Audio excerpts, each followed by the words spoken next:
있을진저 여러분, 그 길로 가면 불행합니다. 애통합니다. 앞불사 그 길로 가지 마십시오. 그 길 끝에는 죽음이 있습니다. 화 있을진저 예수님의 말씀입니다. 마태복음 23장을 묵상하고 또 여러분과 함께 나누면서 이게 쉽지 않고 매우 어렵습니다. 축복의 말씀이 아닌 화 있을진저라고 선포되는 이 말씀 앞에 전하는 저도 그리고 듣는 여러분도 가슴을 치며 부끄럽고 애통하는 마음으로 서 있어야 될 복음입니다. 그럼에도 주님께서 왜 이렇게 말씀하실까 하는 마음을, 주님의 마음을 깊이 품고 이 말씀을 듣는다면 이 말씀은 우리로 하여금 불행이나 저주가 아닌 행복의 길로 돌아서야 합니다 하고 초대하는 말씀임이 분명합니다. 예수님의 마음으로 이 말씀을 경청하여 주십시오. 성경 함께 보겠습니다. 마태복음 23장 29절입니다.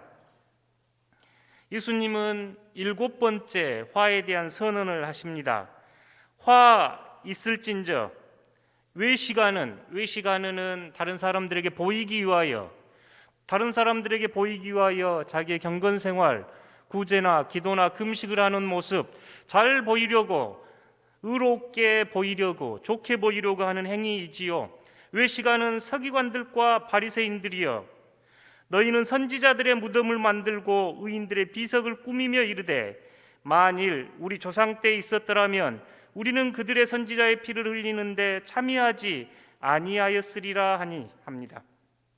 7번째 화에 대한 선언은 지금 이 서기관들과 바리새인들이 선지자들의 무덤을 예쁘게 꾸미고 그들의 비석을 잘 세워놓고 우리가 그 시대에 살았더라면 이 선지자들을 죽이는 일에 참여하지 않았을 겁니다 라고 그 바리새인들과 서기관들이 이야기하는 그 모습을 보고 예수님께서 화 있을진저 하시는 모습입니다. 히브리서에 보면 이 선지자들의 죽음에 대하여 소개된 장면이 있는데요, 선지자들은 모욕과 멸시를 받았습니다. 박해를 받았고 톱에 잘려서 죽기도 하고 돌에 맞아 죽기도 하고 매 맞아 죽기도 했다고 히브리 기자가 전합니다. 이사야 선지자는 하나님의 말씀을 대언하다가 톱으로 몸이 잘려서 죽었습니다. 에레미야, 에스겔은 타향에 가서 먼 곳에 가서 죽습니다. 미가 선지자는 관자놀이를 찍혀서 죽습니다. 그렇지만 후대의 사람들은 이 사람들이 하나님의 예언자였고 하나님의 말씀을 대언했음을 알고 있습니다. 이 시대의 예언자들은 우상으로부터 돌아서라, 악한 재물을 탐하는 것을 멈춰라, 풍요와 탐욕을 부리며 사는 것 그만두어라, 하나님께로 돌아서라 외쳤던 사람들입니다. 이 말씀이 불편했던 이들이 선지자들을 죽였지요. 그리고 세월이 흘러서 이제 그의 후손들은 그 선지자들의 무덤을 예쁘게 좋게 만들어 놓고 비석을 세우며 선지자들의 정신을 기억한다고 지금 이야기하고 있습니다. 내가 그때 살았더라면 선지자 죽이지 않았을 텐데 하고 지금 이야기하는 모습을 보고 예수님은 화 있을진저 너희 서기관들과 바리새인들이여 하고 말씀합니다. 31절 32절 보십시오. 그러면 너희가 선지자를 죽인 자의 자손임을 스스로 증명함이로다. 너희가 너희 조상의 분량을 채우라. 예수님께서는 그들이 선지자의 무덤을 화려하게 꾸미고 비석을 세웠지만 너희 안에는 선지자의 정신이 없고 선지자를 통하여 선포된 하나님의 말씀이 너희 안에 살아있지 않다 하고 선언하면서 너희는 선지자를 죽인 그들의 후손임을 스스로 증명하니 너희 할 일 해라, 지금 이렇게 말씀하는 겁니다. 안 그런 척, 깨끗한 척, 선지자의 의로운 죽음에 동의하는 척 하지만 너희 또한 똑같이 선지자들을 죽였고 선지자들의 죽음을 동참했다고 예수님께서는 말씀하면서 그런 너희들 화 있을 것이다 하고 말씀합니다. 34절 봐 보십시오. 예수님께서 이제 미래형으로 이야기를 합니다. 그러므로 내가 너희에게 선지자들과 지혜 있는 자들과 서기관들을 보내매 너희가 그 중에서 더러는 죽이거나 십자가에 못 박고 그 중에서 더러는 너희 회당에서 채찍질하고 이 동네에서 저 동네로 따라다니며 박해하리라. 여러분, 이 말씀 어떻게 들리시는가요? 우리는 선지자 죽이지 않았습니다. 우리는 지혜 있는 사람 박해하지 않았습니다. 여기서 나온 서기관은 초대교회에, 그리스도교 초대교회에서 말씀을 연구했던 서기관들입니다. 우리는 서기관을 따라다니며 박해하지 않았습니다. 여러분 중에는 그런 분 안 계시죠? 선지자를 죽이거나 지혜 있는 자를 죽이거나 박해 있는 자, 우리는 박해하지도 않았고 그들을 돌을 던져 죽이지도 않았습니다. 그러면 여러분은 이렇게 생각하실 겁니다. 아, 7번째 화선언은 나에 관한 이야기는 아닌갑구나. 나는 선지자를 죽이지도 않았고 박해하지도 않았고 따라다니며 모욕하거나 멸시하지도 않았으니 이 복음은 나에 관한 복음이 아니고, 혹시나 생각이 나면 그 사람은 그랬는지 모르겠다, 이 이야기는 나에 관한 복음이 아니고 혹시 그 시대에 살았던 그 사람들 이야기인지 모르겠다 하고 생각하시는 분들 계시면 오늘 말씀에 귀 기울여야 합니다. 왜냐하면 이 시대 사람들이 그렇게 생각하고 있었거든요. 우리는 아니에요, 나는 아니에요, 그때 그 사람들은 그랬는데 나는 안 그러고 삽니다 하는 이들에게 예수님께서 너희가 그렇다라고 지금 말씀하는 복음이기 때문입니다. 마태복음 23장을 읽을 때 내 이야기가 아니야, 다른 사람 이야기야 하신 분은 가슴을 치면서 마태복음을 거듭거듭 읽으셔야 합니다. 그래야 삽니다. 그래야 불행하지 않고, 그래야 화의 길로 가지 않고 죽음의 길로 가지 않기 때문입니다. 예수님께서는 그 길로 가는 사람 돌이키라 하면서 이 말씀하고 있거든요. 35절 36절 함께 보겠습니다. 그러므로 의인 아벨의 피로부터 성전과 제단 사이에서 너희가 죽인 바가랴의 아들 사가랴의 피까지 땅 위에서 흘린 의로운 피가 다 너희에게 돌아가리라. 내가 진실로 너희에게 이르노니 이것이 다 이 세대에 돌아가리라. 너희에게 다 돌아가리라. 이 세대에 다 돌아가리라. 이 말씀이 굉장히 마음에 와 닿았습니다. 그래서 되게 설교 제목을 정할 때 본문에서 그대로 가져왔습니다만 이번에는 부메랑 이렇게 설교 제목을 붙인 이유이기도 합니다. 여러분, 그 부메랑 아시지요? 원래 호주의 원주민들이 짐승들을 잡을 때 던지면 제자리로 돌아오는 이런 사냥용 무기이기도 하고, 요새 아이들이 가지고 노는 무기, 그 놀이 장난감이기도 합니다. 부메랑 아실 겁니다. 근데 부메랑 효과, 그러면 자신이 원하는 바를 이루지 못하고 오히려 자신이 그것을 당했을 때 저희가 부메랑 효과 지금 이렇게 이야기합니다. 내가 예언자들을 죽이지 않았다고 외치는 그들에게 너희가 그것 다 돌아갈 것이다, 아벨부터 사가랴까지 흘린 피가 너희에게 다 돌아갈 거야 라고 지금 이야기 예수님이 하는데요. 아벨은 잘 아시듯이 창세기 4장에 나오는 가인의 동생입니다. 성경에 기록된 첫 살인 이야기이지요. 사가랴는 역대하 24장에 나옵니다. 저희가 지금 구약성경은 역대서가 구약성경 중간쯤 들어있는데, 유대인들이 원래 썼던 성경, 지금도 유대인들이 가지고 있는 성경은 타나크라고 부르는데요. 토라가 제일 앞에 나와 있고 그 다음에 예언서가 나와 있고 제일 마지막에 성문서라고 하는 시편 잠언부터 역사서까지가 구약 성경, 그들이 가지고 있는 경전 타나크에 나와 있는 성경 구성입니다. 그래서 지금 예수님께서 아벨의 피로부터 사가랴의 피, 이 말은 창조 때부터 지금까지 너희들이 한 피를 흘리게 한 그 모든 게 너희에게 돌아갈 것이다 라고 지금 말씀하십니다.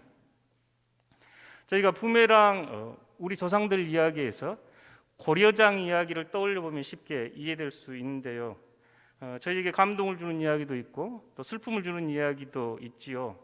아마 지금처럼 힘들었던 시대인지 국가에서는 나이 많으신 분들을 저 깊은 산속에 갔다 버려야 한다는 법령을 발표합니다.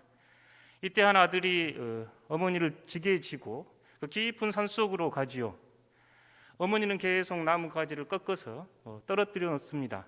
나중에 그곳에 어머니를 내려놨을 때 왜 어머니 그렇게 가지를 꺾으셨어요? 하니까 아들 너가 혹시나 돌아갈 때 길을 잃어버릴까 봐 길 표시했다 하는 어머니의 아름다운 사랑 이야기도 고려장의 이야기에 있고, 또 슬픈 이야기 중에 하나는 어머니를 등에 지고 가면서 작은 아들이 따라갑니다. 깊은 산속에 가서 어머니 그곳에 내려놓고 지게도 이제 벗어놓고 아들과 함께 오려고 하는데 아들이 아빠 저 지게에 지고 가셔야죠.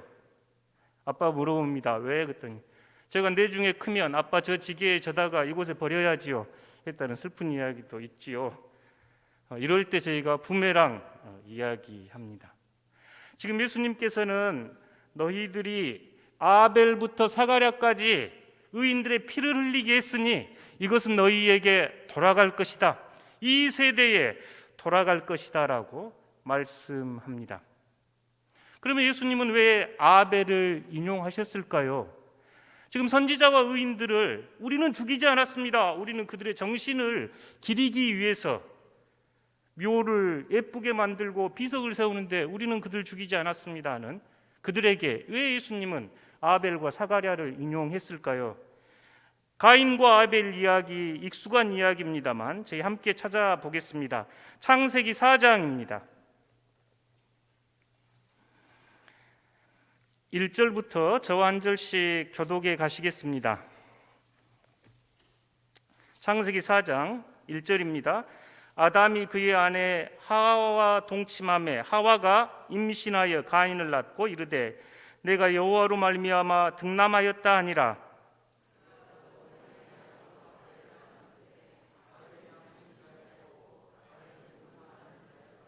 세월이 지난 후에 가인은 땅의 소산으로 제물을 삼아 여호와께 드렸고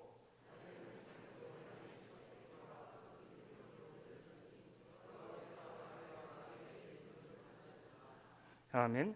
요 4절까지 보면 이제 처음 인류의 조상 아담과 하와의 가정에 가인과 아벨이 있고, 가인은 농사를 짓는 사람이었고 아벨은 양을 치는 사람인 것을 소개하면서 어느 때가 이르러 이제 하나님께 제단을 쌓습니다.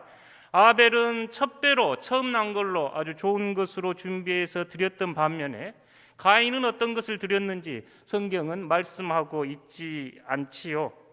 아벨은 양떼 가운데 가장 좋은 것 맏배를 봉헌했다고 지금 성경이 기록하고 있습니다.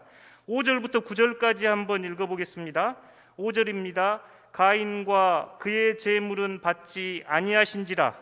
가인이 몹시 분하여 안색이 변하니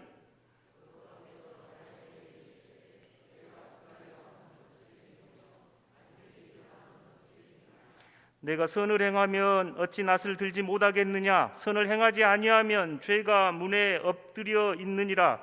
죄가 너를 원하나 너는 죄를 다스릴지니라.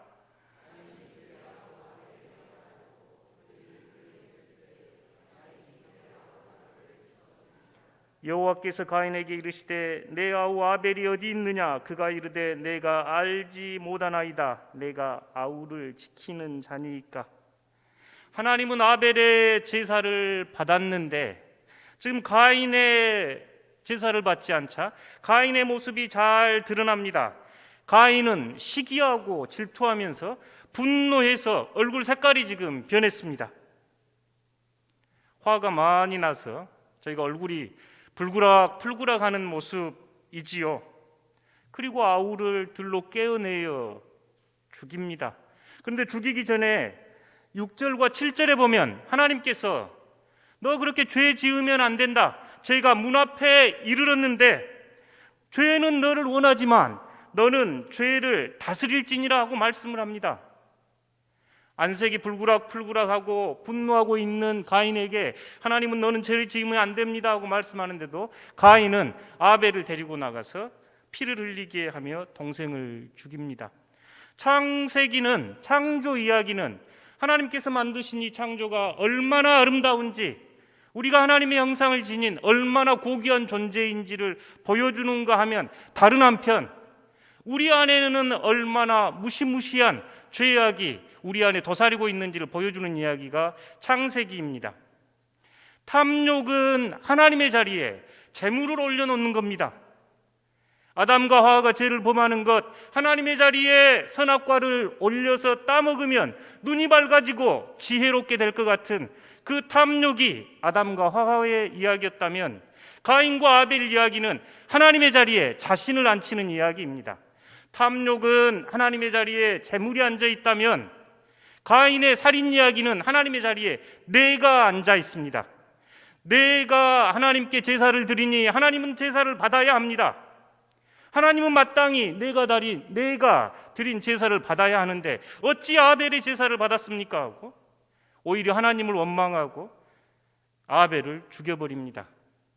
가인은 하나님의 자리에 앉아있는 우리의 거짓된 얼굴입니다. 내가 생각하는 대로, 내 뜻대로, 내 방식대로, 상대방이 마음에 안 들면 상대방을 죽여서까지 내 뜻을 펴보이고자 하는 것이 살인, 우리 안에 있는 어둠의 죄악임을 창세기 4장은 우리에게 보여줍니다. 하나님의 자리에 앉아서 다른 사람을 심판하고 정죄하고 그의 생명까지도 없애버리는 이야기가 가인 이야기이지요. 선지자 사가랴 이야기는 성전에서 죽임을 당합니다. 성전에서조차 자신들의 귀에 거슬리는 이야기를 하면 가차없이 죽여버리는 이야기가 사가랴가 제단에서 흘린 피입니다. 교회 안에서건 교회 밖에서건 내가 주인이 되어야 합니다. 내가 결정하고 내가 행동합니다. 그것이 받아들여지지 않으면 분노하고 화를 내는 우리의 모습이 가인의 모습입니다.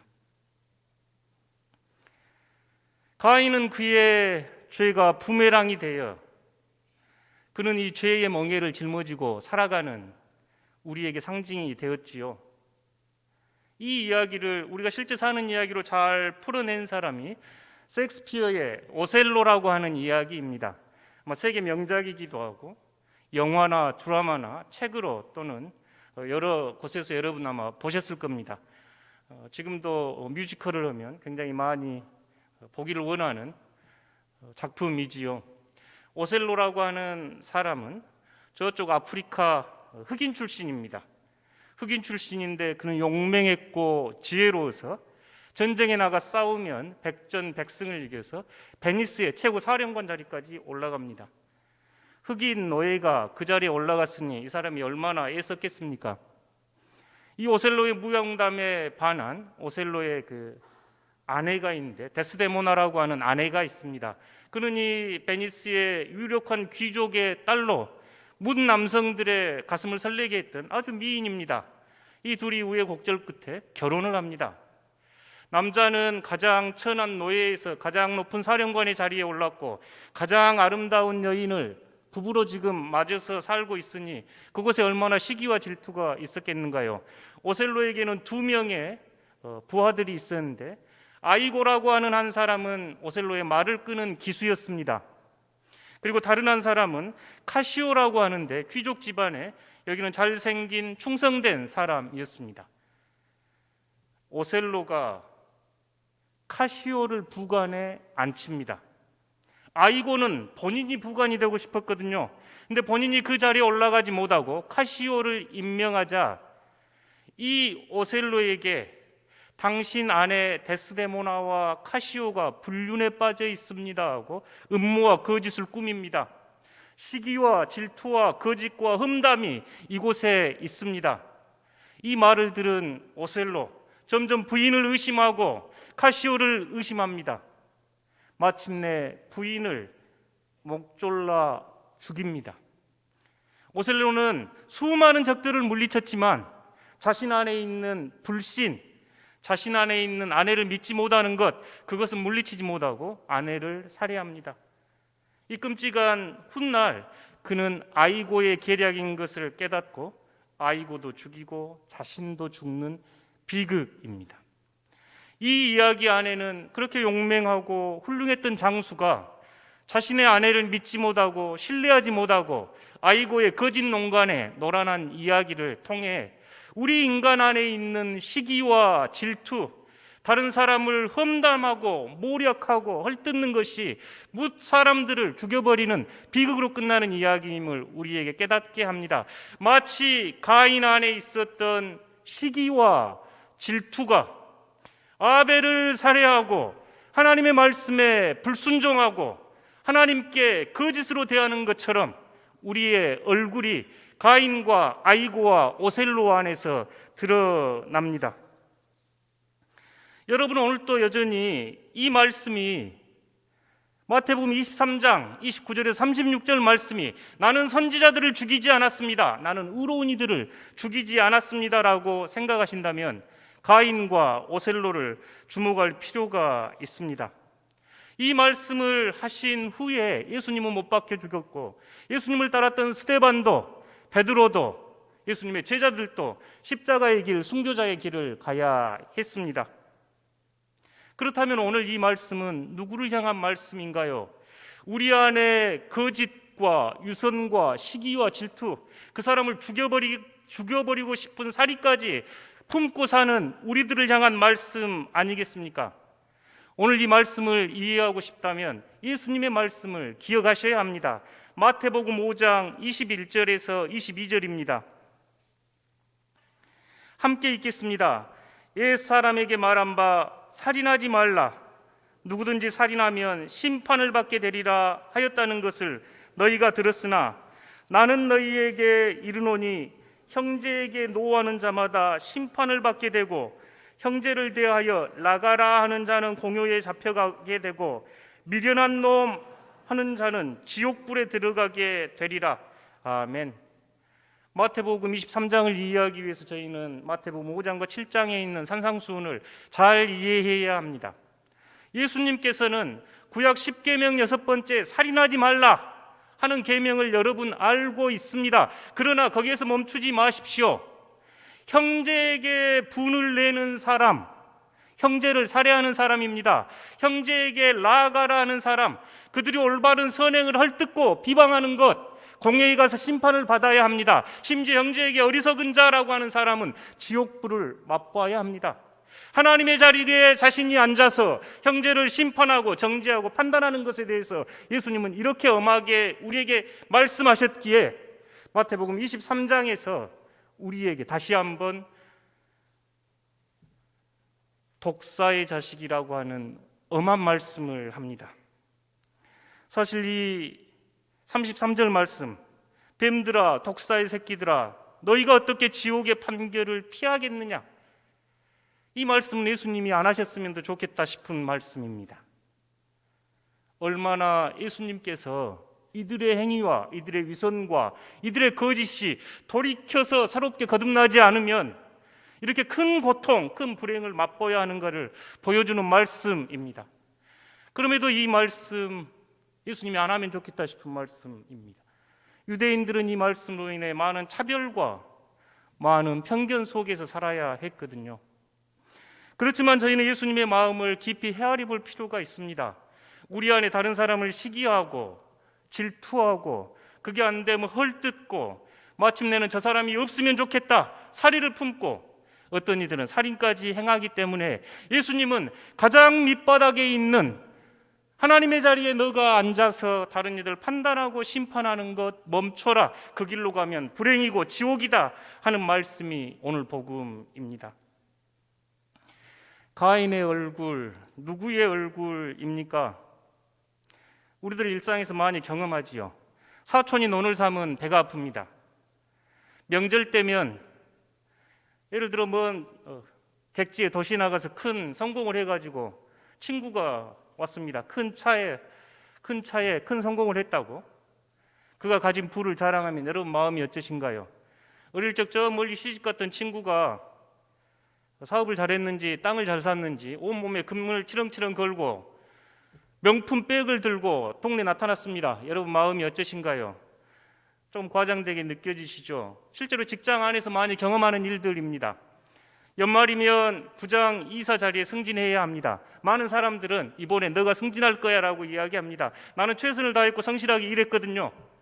근데 나와 경쟁이 되는 이는 맨날 뺀질뺀질하고 약삭 바르고 어려운 일은 어떻게 피하면서 책임도 잘 지지 않는데 상사들하고 관계를 잘했는지 그 사람이 지금 나와 경쟁 상대입니다. 사람들은 다 너가 부장으로 이사로 승진할 거야. 나도 그렇게 생각하고 있는데 발표 날 딱 보니 상대방이 승진을 했습니다.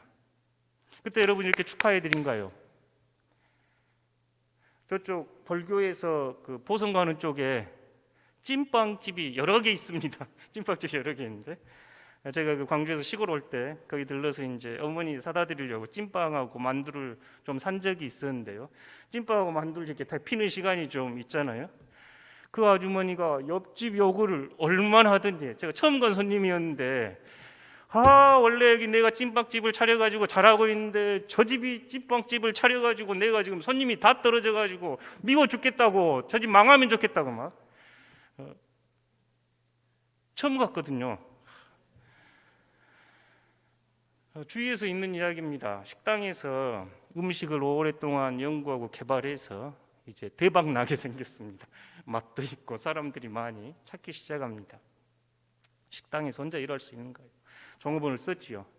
참 성실하고 사람도 좋고 해서 비법을 이제 다 알려줍니다. 이건 이렇게 만들어야 하고 이건 이렇게 해야 하고. 며칠 뒤에 이 직원이 그만두고 옆에다 원조 설렁탕 해가지고 차려봅니다. 그때 여러분 어쩌신가요?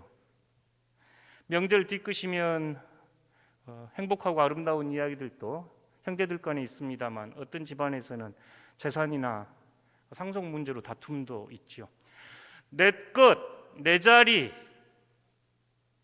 내 것이라고 생각하는 그 자리에 다른 사람이 있거나 다른 사람이 앉아 있을 때 여러분 어떻게 행동하신가요? 그때 우리는 시기하고 험담하고 거짓말하고 저 사람 없으면 좋겠다, 저 사람 망해버리면 좋겠다 하는 게 우리들 모습 아닌가요? 여러분 그렇게 이야기할 겁니다. 세상 사람들 다 그렇게 삽니다.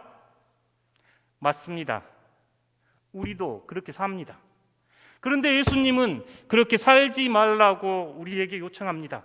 세상 사람들 다 그렇게 살아도 시기하고 질투하고 저 사람 망해버리면 좋겠다, 그 마음 품고 살면 그곳이 지옥입니다. 돌아서야 합니다. 내가 손해보더라도, 내가 못 살더라도 그 사람 비방하거나 험담하거나 헐뜯지 마십시오. 심지어 그 사람 망해서 죽어 없으면 좋겠다, 그런 마음이 불쑥불쑥 올라올 때 주님 우리를 불쌍히 여겨주시고 나로서 할 수 없으니 성령 하나님 내게 오셔서 나를 바꿔주십시오 하고 기도하는 자리가 되어야 합니다. 그래야 그리스도인입니다.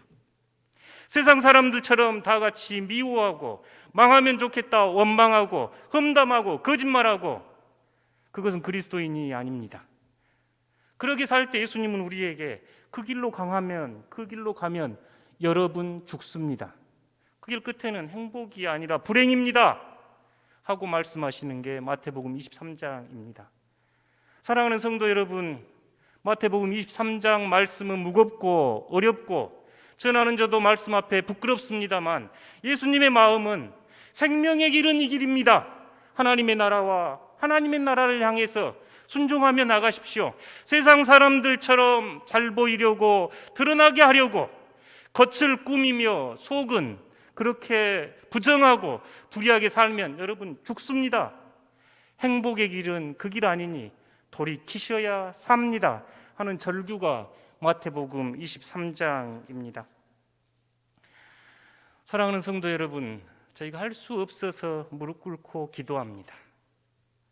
저희가 그 마음 잘 다스려지면 왜 기도하겠습니까?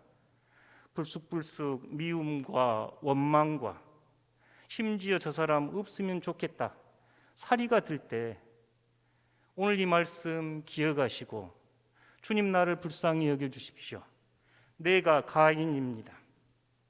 주님 내가 선지자를 죽인 자입니다. 내가 주님을 죽인 자입니다 하고 회개하는 그 자리, 그곳이 생명을 향한 새로운 자리가 될 겁니다.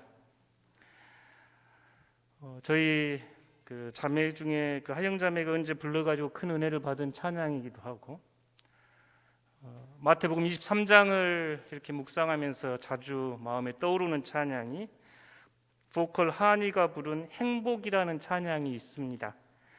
가사가 화려하지 않아도 정결하게 사는 삶, 가진 것이 적어도 감사하며 사는 삶, 내게 주신 작은 힘 나눠주며 사는 삶, 이것이 나의 행복이라오.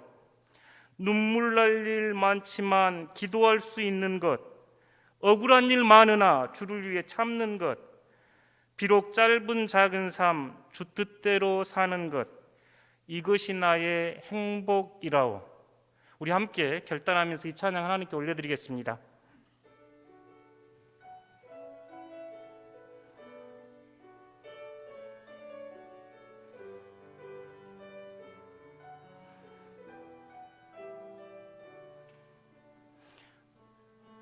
하지 않아도 정결하게 사는 삶, 가진 것이 적어도 감사하며 사는 삶, 내게 주신 작은 힘 나눠주며 사는 삶, 이것이 나의 삶의 행복이라오. 눈물 날 일 많지만 기도할 수 있는 것, 억울한 일 많으나 주를 위해 참는 것, 비록 짧은 작은 삶 주 뜻대로 사는 것, 이것이 나의 삶의 행복이라오. 이것이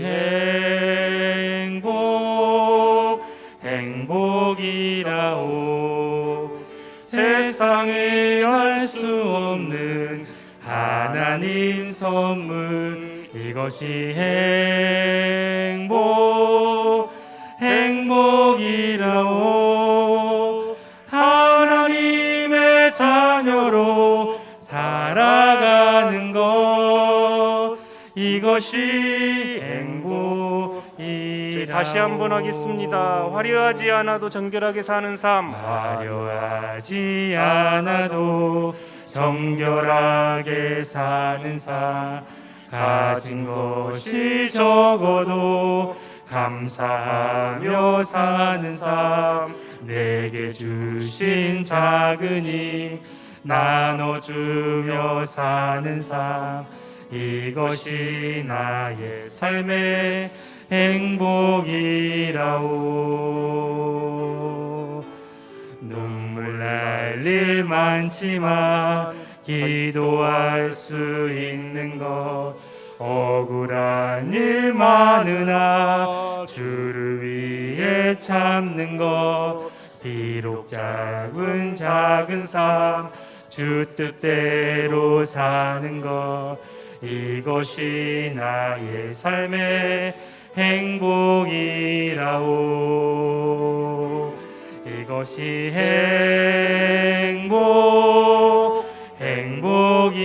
행복이라오. 세상에 알 수 없는 하나님 선물, 이것이 행복이라오. 하나님의 자녀로 살아가는 것, 이것이 행복이라오. 아멘. 불행의 길이 아닌 행복의 길로 걷는 여러분들 되시기를 축복합니다. 불행의 길이 아닌 생명의 길로 걷는 여러분들 되시기를 축복합니다. 아멘. 서로에게 평화 인사 나눠주십시오. 주님의 평화가 함께 하시기를 빕니다. 주님의 생명이 함께 하시기를 빕니다. 고맙습니다. 하나님께 영광의 박수 올려드리겠습니다.